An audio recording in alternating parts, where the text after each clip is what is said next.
So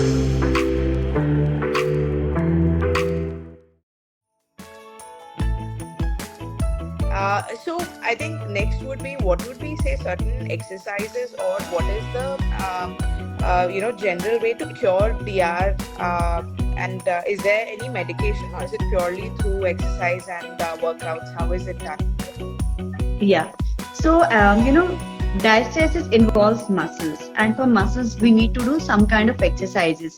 So, rather than saying what to do, let me just first talk what not to do, right? So, a few things that a woman should not do is start with abdominal crunches, start with planks, or doing, extreme or heavyweight lifting. So, she should not be carrying something which is heavier than her, child with her baby, at least in first 6 months of postpartum.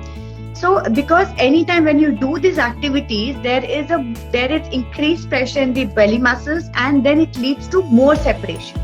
So these are few things which are extremely important. So now the exercises which should be done, I would just say, starting with precautions. If someone is doing like maybe just lying down and coming from the bed, it's always a good idea to take a turn and then get up, right? So that you're not harming your muscles. This is like the way that you were doing in your pregnancy. You should postpartum time. 1, 2.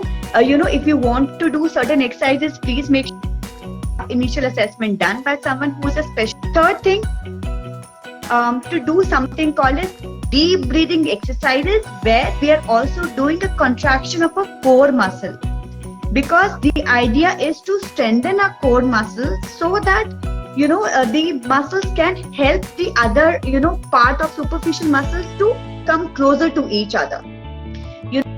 So something which I start with usually is ask a woman to sit straight, where the hips and knees are at 90 degrees, where the feet is grounded on the floor, and she's trying to take a deep breath. And when she does that, she pulls her belly towards her spine, basically towards your spine, without holding breath. And then she continues to hold it for a couple of seconds, and then she slowly releases it. And then she continues doing that till at least 2 weeks to start with. And then later on, she can start doing the similar exercises, but in different postures. Maybe standing, maybe doing with some kind of pelvic tilt or something of that sort. And when it comes to medication, if it is gone beyond, and if it is major diastasis recti, where the umbilical hernia we see has come out, then the doctor might suggest a surgical intervention where they put some mesh. So that is different, but I'm sure prevention is better than cure. And to start with, doing these basic exercises are really important. And basically, what is it like? I think the question we should ask is, why should we do it, right? So there are a couple of things that we see that happens. Someone who has diastasis recti, as I said, it all involves the core muscle. So the problem that we see is constipation. The problem is that they have continuous back pain or pelvic floor muscle issues, and sometimes that they have issues with deep breathing as well. And then what happens is, the subsequent pregnancy, if she's planning to have another pregnancy, in the next pregnancy, the DR would increase, as we discussed in pregnancy, because of hormones.